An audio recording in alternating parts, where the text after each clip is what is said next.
obviously we've been talking a lot about Tomahawk missiles. And Zelensky has said, this is what we need. This is what we need. This is what we need. That's going to change the dynamic.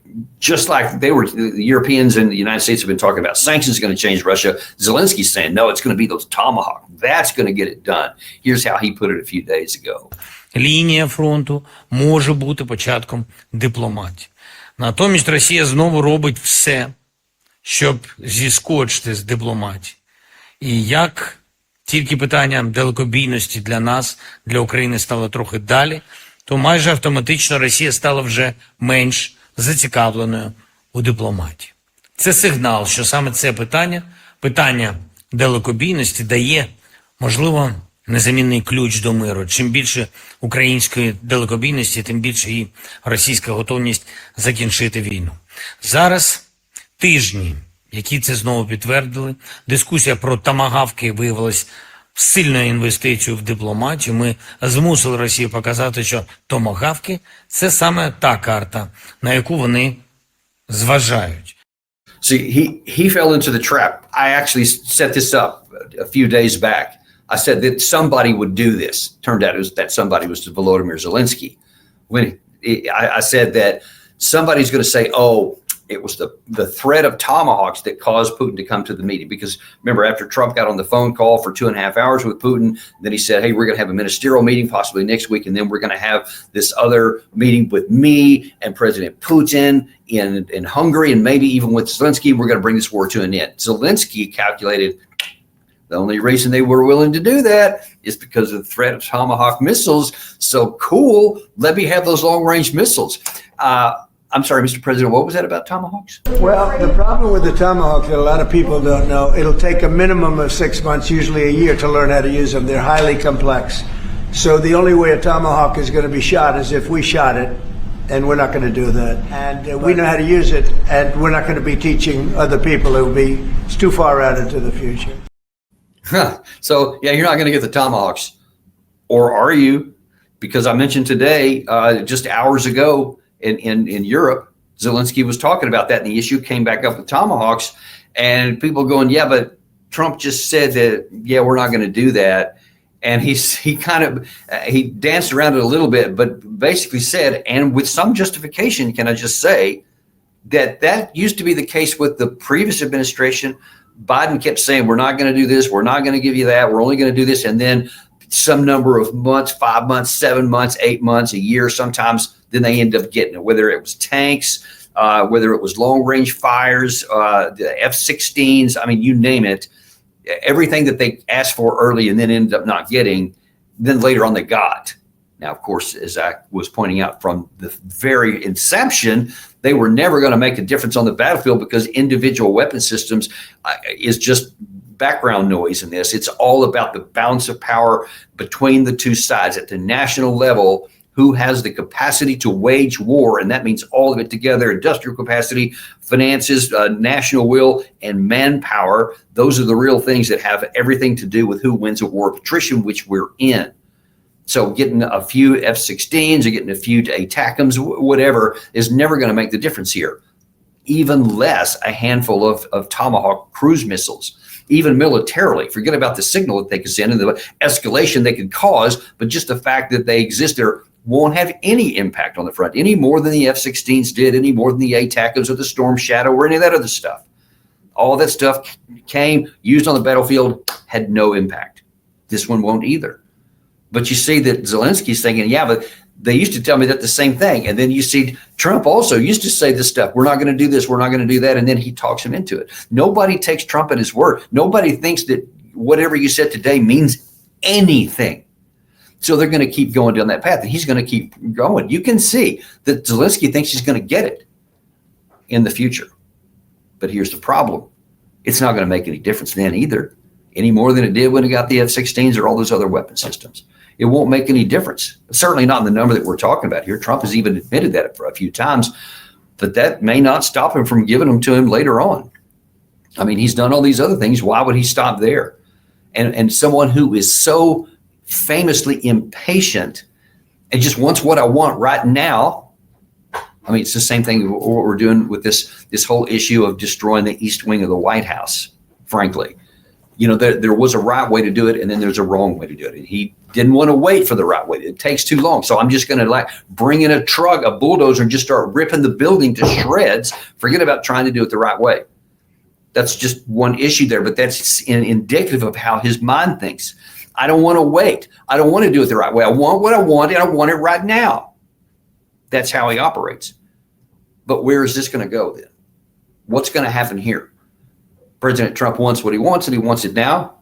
That's fine as far as it goes. That works if it's the White House. That works if you can just order a bulldozer to come in and an earth-moving equipment and just start ripping the building to shreds. You can do that. You can just tell your Treasury Secretary impose these sanctions today, and you can do it because you have the power to do so. But whether that's going to have any impact and change anything is a radically different question, and one that President Trump seems unwilling to acknowledge or answer.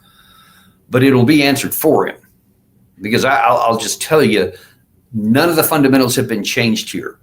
All of the power dynamics remain irreversibly, irrevocably on the Russian side. It is still a war of attrition. However happy and glad of a face Volodymyr Zelensky has today because, yay, we got a 19th sanctions package. I mean, just, at some level, even these guys, don't they have to go 18 rounds before, had no impact on the front?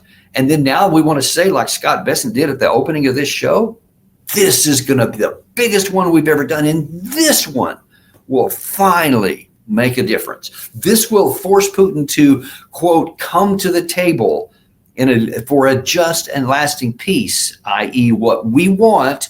And we're going to ask the guy that has the power, the manpower, the industrial power, the air power, the drones, the armored vehicles, all of those things more than the other side. We're going to ask that side because we want to put a little pinprick pain on them and cause them disruption and difficulty for their economics again, that somehow they're going to get tired. They're going to be impatient. Folks, that's not going to happen. There's no rational reason to believe any of that. So the most likely result of this is going to be the mere continuation of the war. And we have statements we can't ignore completely from Dmitry Medvedev today. He came out again and said, hey, this is an act of war. These sanctions that you're doing, especially if you talk about seizing some of these shadow fleet ships, that potentially could be an act of war. And I know when Medvedev says stuff, everybody in the West, in the elite world, just rolls their eyes like, that guy, he's just nothing but a blowhard. That's a dangerous thing to do. He has said a lot of things that are full of hyperbole, a lot of things that have not come to pass. But it is not wise to say nothing he ever says will come to pass. Because you have to understand, he says nothing that's not cleared by the Kremlin first. He's not a free agent. He can't just say what he wants no matter what Putin said. There's a reason why he's allowed to say some of these things. And you don't know when that point may come that he's like, this time that we're actually going to act on this. We don't know when that's going to be. And then, of course, we've been watching for Putin himself. I haven't seen any statements that he's made so far, but we did see Maria Zakharova, so I'm sure it's going to be something along those lines, which is the same thing he's been saying since 2021. And so what we can expect to see is that the ground forces will continue on with their slow, very methodical destruction of the Ukrainian armed forces on the front line. You're going to see Pokrovsk continue to go more and more gun. Possibly within a month, because they've gone through the hardest part of the cities already. So it's possible they could have it within the end of November, possibly even. They're certainly picking up speed into that. You have Kupiansk up in the north. You have Volchansk up in the Kharkiv area. So there's continued to make fronts all along. Zaporizhia has continued to see additional area. The glide bombs, I don't know if you've seen this. The glide bombs, Russia has made some improvements on those, and so now the range is extending out. Now then they're hitting parts deeper inside of Ukraine than they ever did before because they're figuring out how to do it. They're extending the range. Ukraine continues to try and block that with electronic warfare to make it less. And for a while, they actually did make them less capable. But now, as is always the case, you have action, reaction, counteraction. And now Russia has figured out how to undo those changes, and now they're having success again. Ukraine will keep doing its part, and they'll probably figure out again how to minimize it again. But you see this rotation just keeps going on. They have the bombs, they have the technology, and they have the troops. And they're going to continue to use them. Ukraine cannot win a war of attrition. Ukraine cannot survive a war of attrition.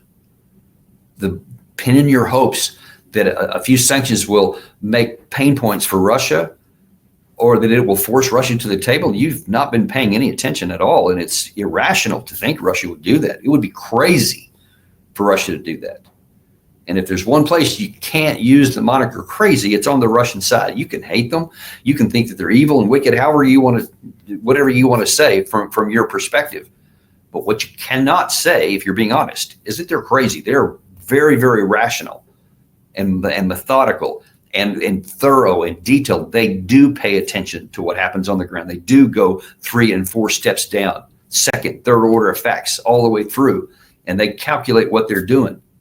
And there are mistakes that they make, and there are plenty of them, but they recognize them, they stop doing them, they try something new. That's how war works ordinarily. And that's how this one's going to go. So President Trump is not going to be satisfied. Sanctions are not going to work. I don't know whether he's ever going to use the Tomahawks or not. I certainly hope he doesn't. And I just pray to God that we get this war over with as fast as possible so that we get the threat of escalation off the table. Because as long as the White House and Brussels and Paris and London and Berlin keep taking these provocative actions and keep doing things that keep pressing the issue further with Russia with no chance of changing the war, they do have a chance at some point of provoking a bigger strike by the Russian side. And I just pray to God we avoid that, because otherwise all we're doing is setting up a bigger loss. And I'll say this again, because it's you've got to keep this on the front of your mind. All these actions that the White House is doing, all these actions today in Brussels, all they're doing is getting more Ukrainian men killed. Volodymyr Zelensky is the chief architect of the death of his country. It's long since past the time where he gets credit for trying to put up the good fight. That day passed long time ago. And so now he is a willing participant in the destruction of his own country. I don't care if anybody likes that or not. That is the cold, hard, cruel truth. Because he will not do the only thing that makes any sense and bring this war to a negotiated settlement on the best terms that he can get, which are ugly. And instead of doing that, he's going to leave the only other path available, which is the physical destruction of his people and his country. That's the legacy that he will leave to his countrymen. However this war ends, whenever it does. That's all we have for you today, folks. I appreciate you paying attention here. I'll be back with you later on today, because there's also some things that were going on yesterday in Venezuela. And it's actually not just Venezuela, but in Colombia too. Things are getting a little bit more dicey in our own hemisphere. More on that this afternoon. Appreciate you guys. See you next episode on the Daniel Davis Deep Dive.